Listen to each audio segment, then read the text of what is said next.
The Apostle John wrote it. He was the longest living apostle. He was the only apostle that wasn't murdered for his faith. He's the apostle Jesus chose to take care of his mother from his dying cross. That's how close he was to Jesus. He's known as the apostle of love. Did you know that? He's known as the apostle of love. And I don't think, he always called himself the one whom Jesus loved. That's how he describes himself in the scripture.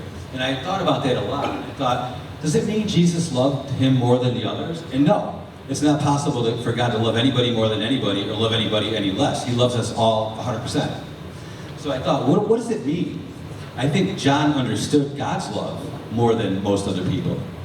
I think he understood God's love more than he was blessed by that. And so he for some reason, God allowed him to live this long. And God took him into heaven to see a glimpse of the future. And this is what's coming, guys. This will happen, and we will be there for it if we trust in Jesus. It says, now I, John, I'm almost done, we're done here. I saw a new heaven and a new earth. For the first heaven and the first earth had passed away, and there was no more sea, no more water in the new earth. Then I, John, saw the holy city, New Jerusalem, coming down out of heaven from God, prepared as a bride adorned for her husband. So he's speaking about the bride of Christ. He's speaking about us. We come down from heaven and we populate the new earth. That's what that means there. And I heard a loud voice from heaven saying, behold, the tabernacle, the dwelling place of God, is with men and women, and he will dwell with them, and they shall be his people, and God himself will be with them and be their God. Now this is the point I want you to remember. This is what's going to be like in heaven forever with God. Never to end. Never to end. There's no clock in heaven. There's only clocks now in time. It said, and God will wipe away every tear from their eyes. Anybody see a lot of tears this week? A lot of tears coming still. Tears in our hearts, some of us afraid to cry, and then finally it comes out. Wipe away every tear from their eyes. There shall be no more death. The Bible says Jesus came to defeat death. He did. So the time is coming when there will be no more death. No more death. No more death. Next. There will be no more sorrow nor crying. There shall be no more pain. No more crying, no more sorrow, no more grief, no more pain. We're not going to know what it's like to feel that. Not going to be. It's going to be pure joy. It's coming.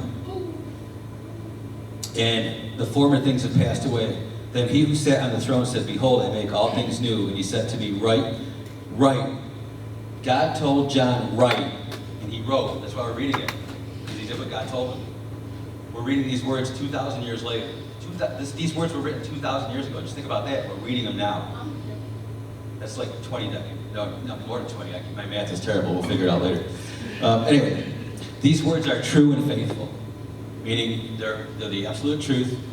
And God, and when he says they're faithful, you know what he means when he says that? When his words are faithful, it means he will do what he says. That's what faithful means.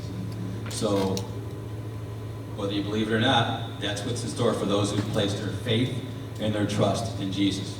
So, the theme of this series is pass it on, right? And I didn't even talk about that until now. So the idea is to pass on what we have in us from Jesus during this time that we're going through right now. Right? Pass it on to somebody. And surround yourself with people who will help you navigate through this pain, this anger, unforgiveness. Yeah.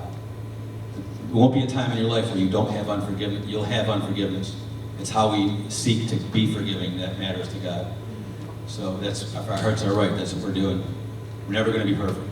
Let me pray, and we can go to community groups.